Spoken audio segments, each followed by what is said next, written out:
Assalamualaikum warahmatullahi wabarakatuh. Halo Gen Suna, selamat datang di Sunapod, Suara Kampus Narasi Kita, podcastnya UIN Sultanah Nahrasiyah Lok Sumawe. Tempat ngobrol santai tapi bermakna seputaran akademik, keislaman, dan kehidupan mahasiswa. Siap-siap karena Suara Kampus akan mengudara dari Aceh untuk dunia.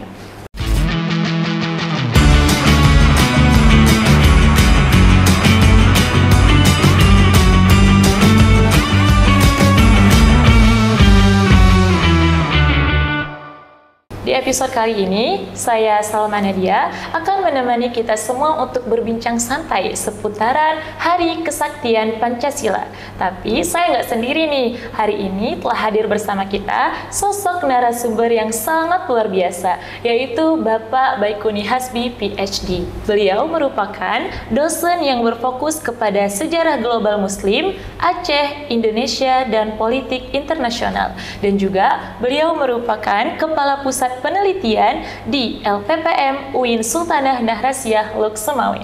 Selamat datang Bapak. Terima kasih sudah diundang. Oke, terima kasih banyak telah meluangkan waktunya Pak untuk berhadir pada hari ini. Sama-sama. Oke Pak, jadi hari ini 1 Oktober ya Pak, Hari Kesaktian Pancasila. Ya. Jadi sebelumnya kami mau nanya nih Pak, kira-kira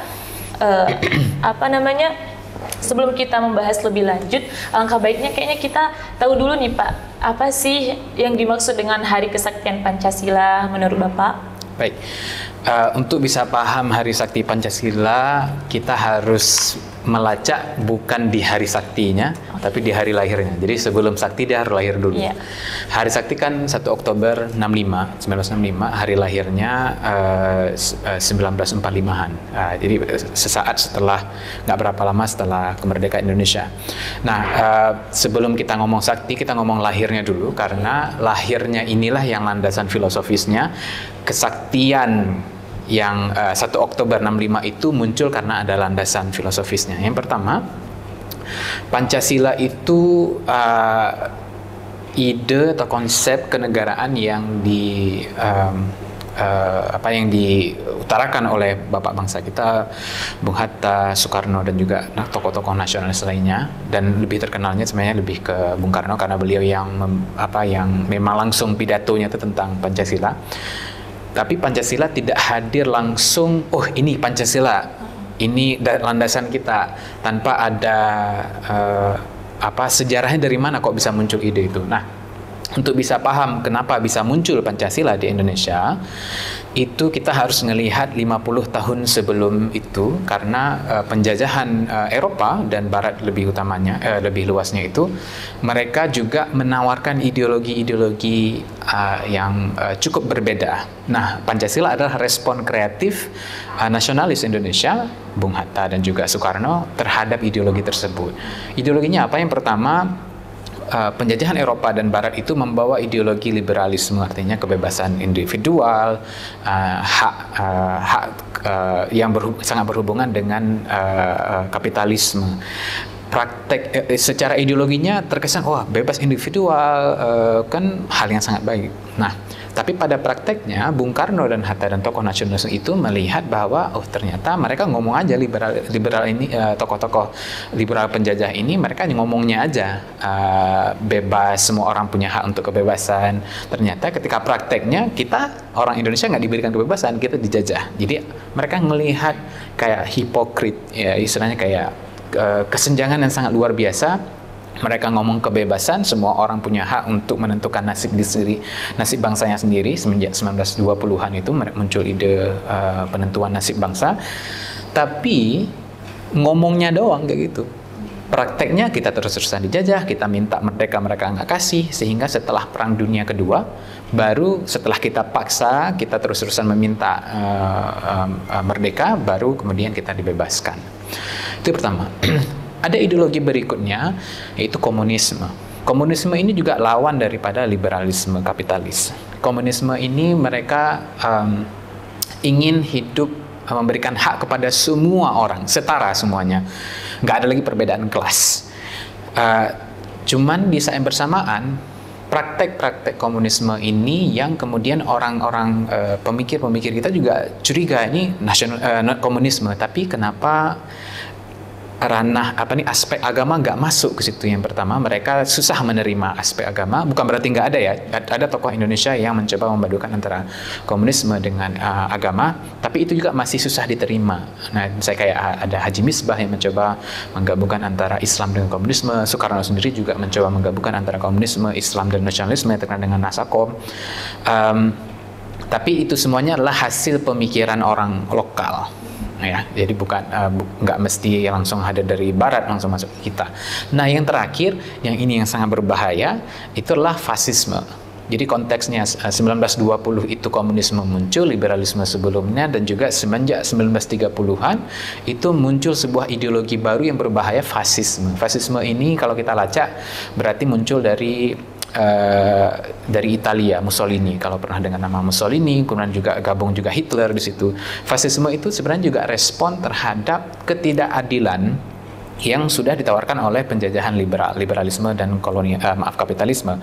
Mereka merasa kami ini kok kayaknya ditekan terus-terusan, sehingga mereka mau melihat bahwa satu-satunya cara untuk bisa bangkit dan diakui kesetaraannya oleh orang penjajah ya dengan mengadopsi cara berpikir fasisme. Fasisme ini kekurangannya adalah karena dia memaksa, dia totalitarian, artinya otoriter. Dia pokoknya hanya boleh satu ras saja yang boleh hidup. Misalnya yang murni. Dia makanya Hitler itu mereka maunya di Jerman itu nggak boleh ada orang Yahudi. Mereka maunya ras Arya yang murni. Nah, jadi fasisme, komunisme, liberalisme itu komunisme dengan fasisme itu nggak lama bertahan, dan liberalisme sampai sekarang masih bisa bertahan karena mereka pandai adaptasi. Satu lagi muncullah kemudian salah satu respon lokal dan juga kreatif kita adalah Pancasila. Jadi karena ada 3 ideologi yang mereka pemikir kita ngelihat ini ada kurangnya, ada lebihnya, kurangnya, lebihnya, mereka analisa. Ternyata kayaknya merespon agar kita tidak sama seperti orang penjajah, agar kita tidak sama seperti orang komunis, agar kita juga tidak sama seperti orang fasis, kita membuat sebuah ideologi yang juga sangat kreatif merefleksikan kondisi lokal pada saat itu, maka muncullah Pancasila. Makanya nilai Pancasila itu yang pertama apa? Ketuhanan yang Maha Esa. Dia akan mencoba mengakomodir agama yang tidak diakomodir oleh komunisme. Yang kedua, ada nilai kemanusiaan yang adil dan beradab. Ya kan, kemanusiaan adil beradab ini kalau kita terjemahkan dalam bahasa Inggris itu internasionalisme. Artinya dia mengacungkan nilai-nilai universal di mana semua orang perlu diakui haknya. Nah, ini yang juga kritik terhadap liberalisme dan juga kritik terhadap komunisme. Kemudian ada nilai persatuan Indonesia, itu sangat lokal karena kita semua orang Indonesia perlu bersatu untuk melawan penjajahan. Dan yang keempat itu nilai kemusyawaratannya. Kemusyawarah itu gotong royong, itu penerjemahan pemikir kita agar bisa kita kalau ngomong satu itu harus mufakat. Dan yang terakhir itu yang paling penting adalah keadilan sosial. Nah, inilah yang kemudian menjadi salah satu poin penting dan bagi saya ini sangat relevan di sini karena ini berbeda. Keadilan sosial ini lebih ke mirip-mirip sosialisme. Kita mau jadi negara ingin juga ikut campur dalam usaha menyebarkan akses ekonomi kepada semua kalangan, artinya nggak hanya pada kalangan tertentu. Nah, ini landasan filosofisnya 1945. Respon daripada 3 ideologi dunia yang lainnya. Dan 1945 kemudian kita merdeka 10 tahun, 65 kemudian kan ada kasus G30 SPKI ya kan. Nah, ini kan dibahasakan oleh kalau kita pakai narasinya atau beberapa faktanya memang ada gerakan komunisme di sini, tapi bahasa orang Orde Lamanya memang inilah ancaman ancaman komunisme PKI pada saat itu. Karena PKI, gerakan G30 SPKI itu menurut narasi orang Orde Lama itu bisa bisa dihadang, maka terbukti, disinilah muncul kata sakti. Artinya landasan filosofisnya muncul di 1945-an itu Pancasila itu lahir dan dia bisa bertahan setelah diserang oleh ideologi yang lain, dan dia tetap bertahan sampai 1965 strategi 30 SPKI itu, maka mereka kemudian menyematkan kata sakti, kesaktian. Tujuannya untuk melegitimasi atau membenarkan bahwa Pancasila memang ini landasan Indonesia dan nggak boleh berubah lagi. Nah, ada sedikit perbedaan memang. Ketika 45-an, Soekarno itu penggunaan filosofis Pancasila itu memang untuk membangun karakter identitas bangsa. Tapi ketika 65 itu sudah sifatnya lebih politis.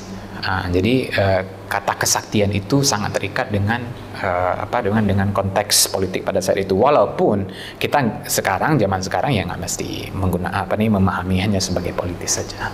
Begitu kira-kira.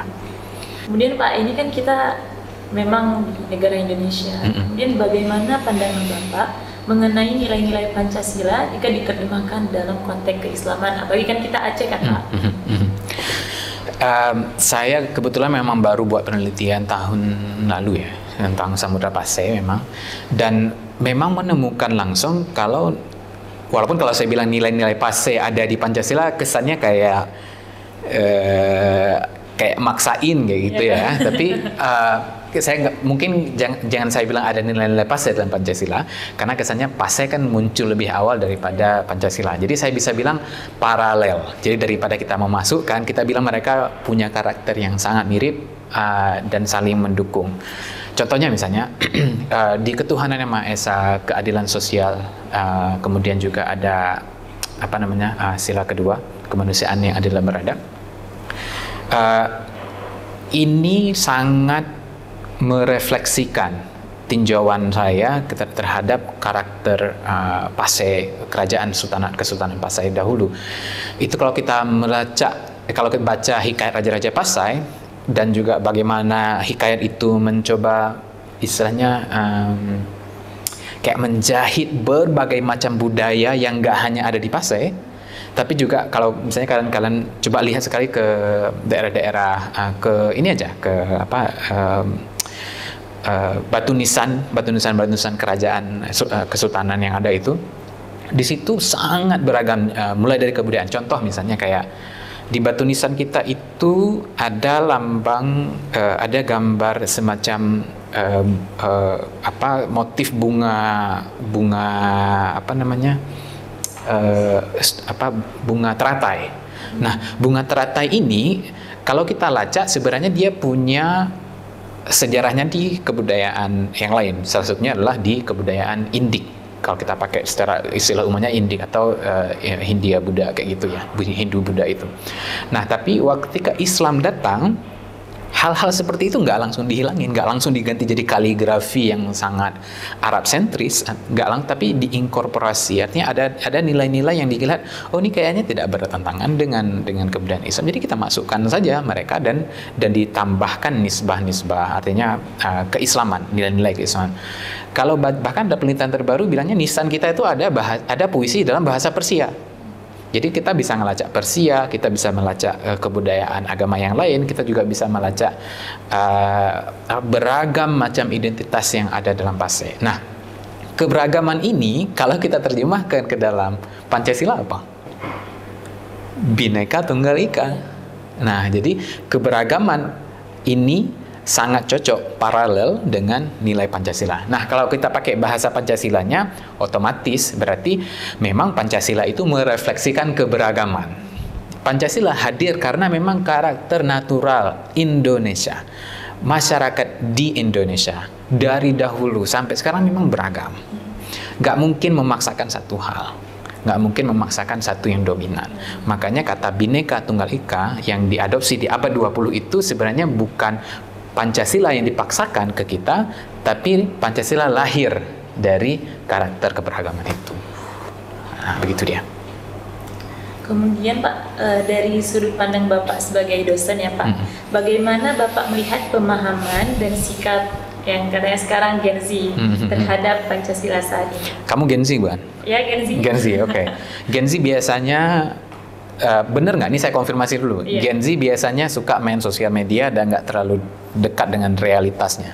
Artinya ranah publik kalian itu sosial media. Iya. Ya, lebih banyak ke situ ya. Iya, Pak. Nah, ini adalah sebuah kenyataan yang pertama. Pancasila Kalau zaman saya, karena belum ada sosial media, Pancasila itu muncul di ranah-ranah publik. Misalnya kayak ada upacara, kemudian ada di sekolah dibacakan. Jadi sangat formal.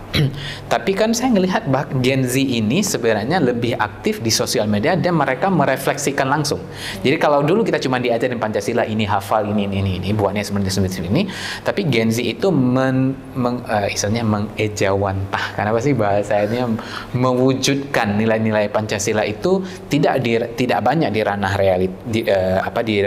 realitas publiknya, tapi di sosial medianya. Saya ngelihat Gen Z sekarang itu sangat aktif, yang sering disalahpahami oleh generasi saya, misalnya yang ini orang ini cuma mau mikir sosial media, posting, likes, cuma mikir seperti itu. Saya ngelihatnya bahwa ya itu memang ranah yang mereka hidup seperti itu, ya kan. Jadi mereka interaksinya di situ. Cuma efektif kan? Menurut saya efektif sih. Artinya di mana-mana kalau perlu gerakan donasi misalnya, tinggal share informasi, orang likes, donasi, terkumpul cepat dalam hitungan berapa hari, itu udah sangat bagus. Saya rasa seperti itu.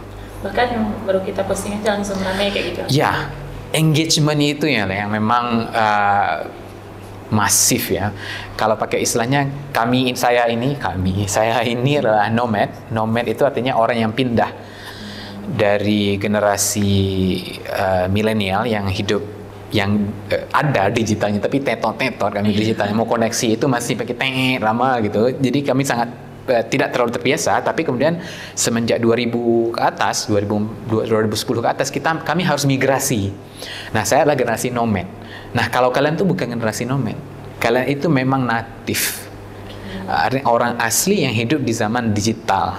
Anak saya nggak mungkin dia nggak pakai digital zaman sekarang, karena kalau dia nggak pakai, lingkungannya gimana?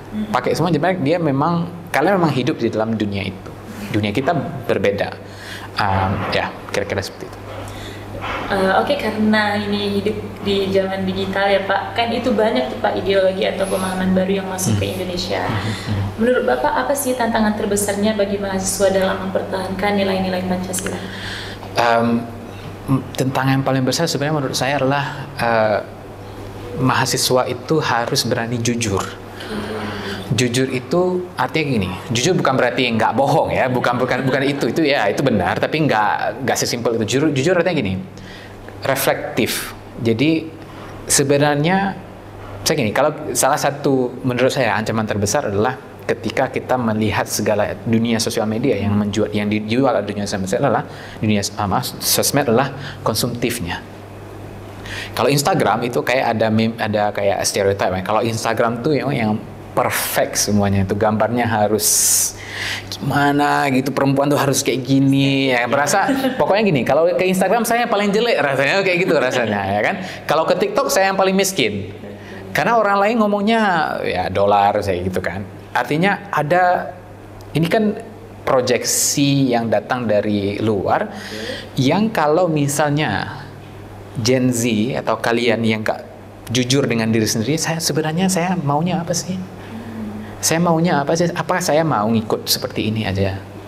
Apakah saya memang harus terusan ikut konsumtif? Apa saya perlu barang ini misalnya?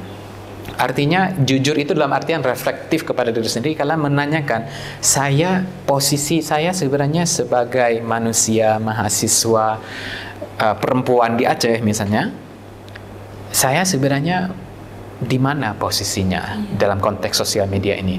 Saya mau jadi orang yang ngikut-ngikut tren aja, ataukah saya memang mau berkontribusi kepada masyarakat? Karena kalau ikut tren itu mudah. Tapi ketika kita mencoba reflektif, tren ini manfaatnya apa? Terus kepada saya apa manfaatnya, kepada masyarakat apa manfaatnya? Nah, kalau kita mau jujur di bagian situ, artinya reflektif, saya rasa banyak sekali Gen Z itu yang bisa kalian buat untuk merubah masyarakat. Karena perubahan itu Gen Z itu memang hebat kalau menurut saya. Kalau energinya besar, cuman perlu pengarahan aja, perlu reflektif. Mikir itu jangan nggak mikir gitu, harus mikir. Dan ketika Gen Z sudah mikir, itu energinya besar. Kita ngelihat beberapa kejadian belakangan yang memang leadernya itu Gen Z. Kalau nggak Gen Z ya letting saya ke bawah lah, letting ya nggak, ya bisa masuk milenial tapi ya mau dekat-dekat Gen Z lah ya kan.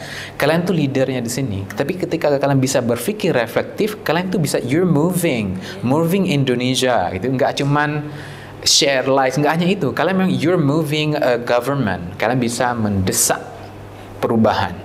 Ini kekuatan Gen Z yang kalau kalian jujur, artinya reflektif dengan apa yang dengan dunia kalian saat ini, kira-kira seperti itu. Oke. Maksudnya kayaknya keren gitu. Maksudnya di saat orang lain berpikir kayak gini, Bapak punya pandangan baru yang memang sangat positif. Gitu, ya, saya kawan-kawan saya Gen Z semua sebenarnya. Kemudian Pak, ini sebagaimana kita tahu Bapak kan lulusan dari Chapel Hill ya Pak. Ya. Ya, tentunya kan pernah menjadi bagian mahasiswa yang ada di luar negeri. Mungkin bisa dong Pak Bapak sharing sedikit bagaimana mahasiswa Indonesia, khususnya mahasiswa Aceh, memaknai Pancasila di sana.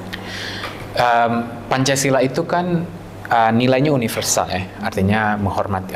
Saya kayak tadi yang nilai yang kedua itu menghormati orang lain, keadilan sosial, musyawarah ya kan. Dan bagi orang Indonesia, gak hanya Aceh ya, bagi orang Indonesia yang ada di luar negeri, mereka itu sangat nilai-nilai Pancasila itu menjadi kayak ini ya.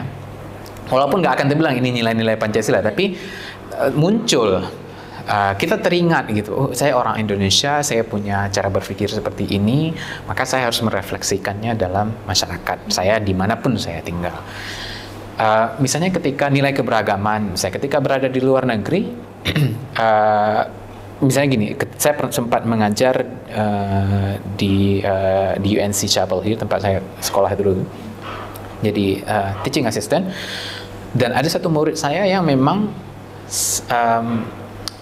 bisa dibilang pro-Zionis, ya kan? Tapi saya coba berpikir kritis, ya kan? Tapi ketika dia tidak mau berpikir kritis, saya tidak mendesak lebih banyak karena memang tidak akan efektif dan saya menghargai perbedaan itu. Dia tidak nggak mengganggu orang lain juga pada situ konteksnya.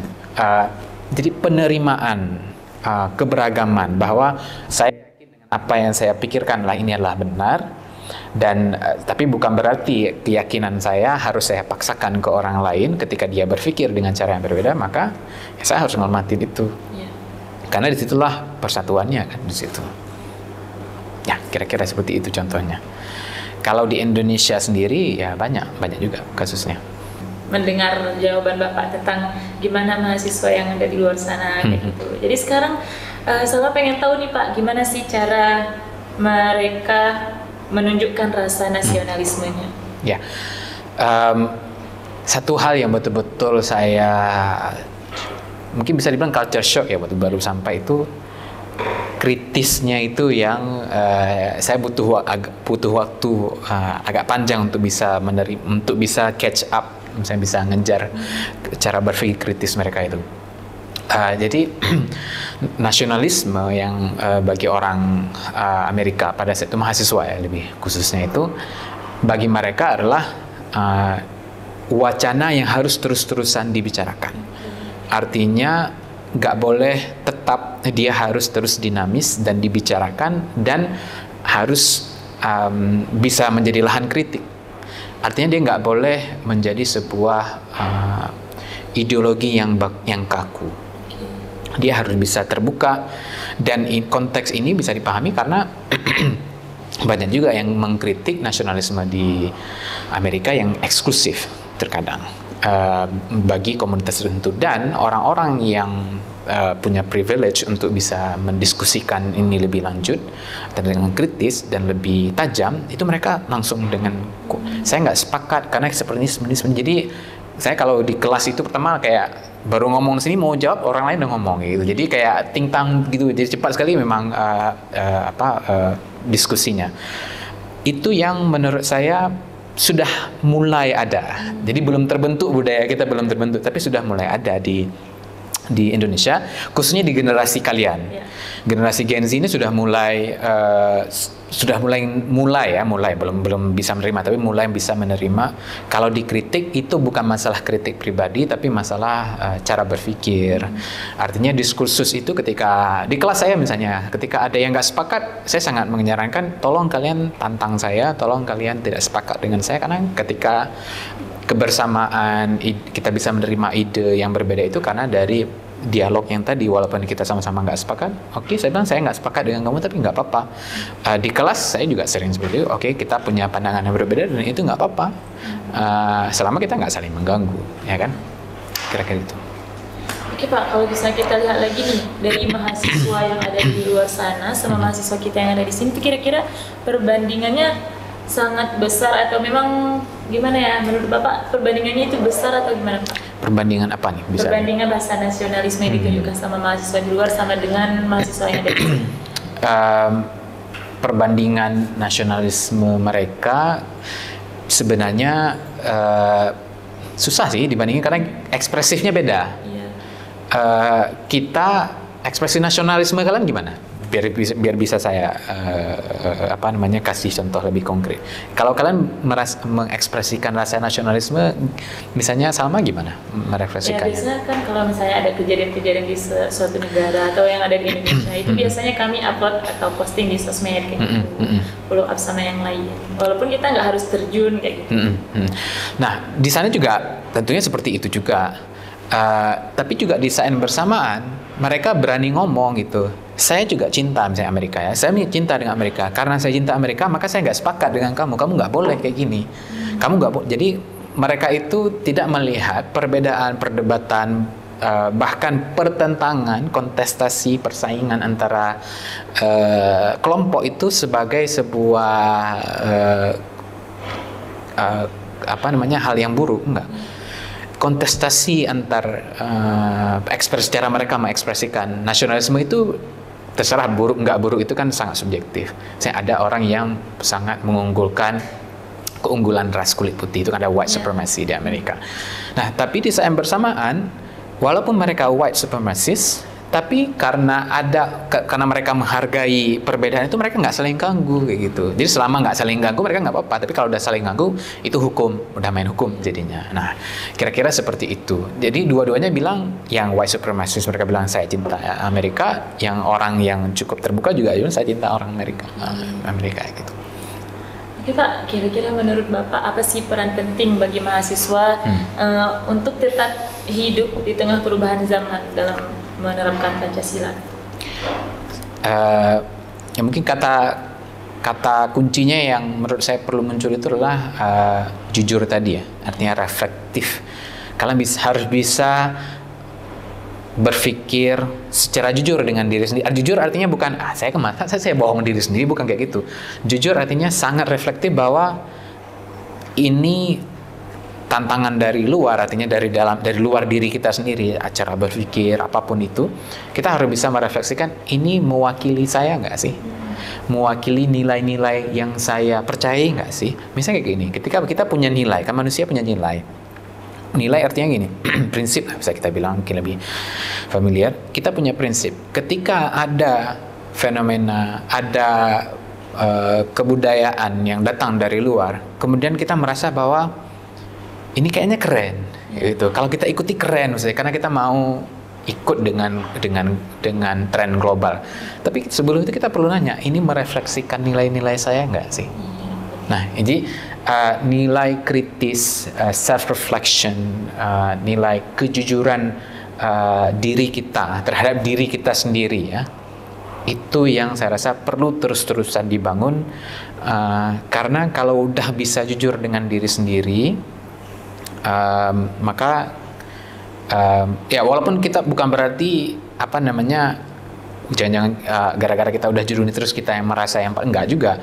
Yang pasti kita buat salah. Yang pasti semua manusia buat salah. Yang pasti kita pernah berbuat hal-hal yang, atau mungkin bisa jadi juga berbuat hal-hal yang kita sendiri juga tidak nyaman, tidak suka, tidak bangga dengan itu. Itu bagian dari kemanusiaan kita. Tapi di saat yang bersamaan kita menerima itu, bahwa kita lah manusia berbuat salah, Tapi juga di sama-sama kita juga bisa merefleksikan bahwa kenapa bisa seperti ini. Lagi-lagi kita mulai mengungkapkan kejujuran itu. Kenapa bisa seperti ini? Kenapa? Apa yang bisa kita perbuat agar kita bisa bersikap lebih baik ke depannya. Ketika kita merasa bahwa nilai-nilai Pancasila saya, ketuhanan yang Maha Esa, keadilan sosial, kemanusiaan yang adil beradab misalnya, itu yang kita pegang, tapi mungkin suatu saat kita ternyata nggak sengaja terselip ngomong, karena kan kamu kayak gini, kita cenderung tidak menghargai orang lain, ya itu bagian kemanusiaan kita. Yang paling penting adalah kita udah buat salah seperti itu, apa yang perlu kita buat? Self reflection itu yang menurut saya sangat penting untuk kita jaga. Ya. Jadi intinya jujur ya Pak?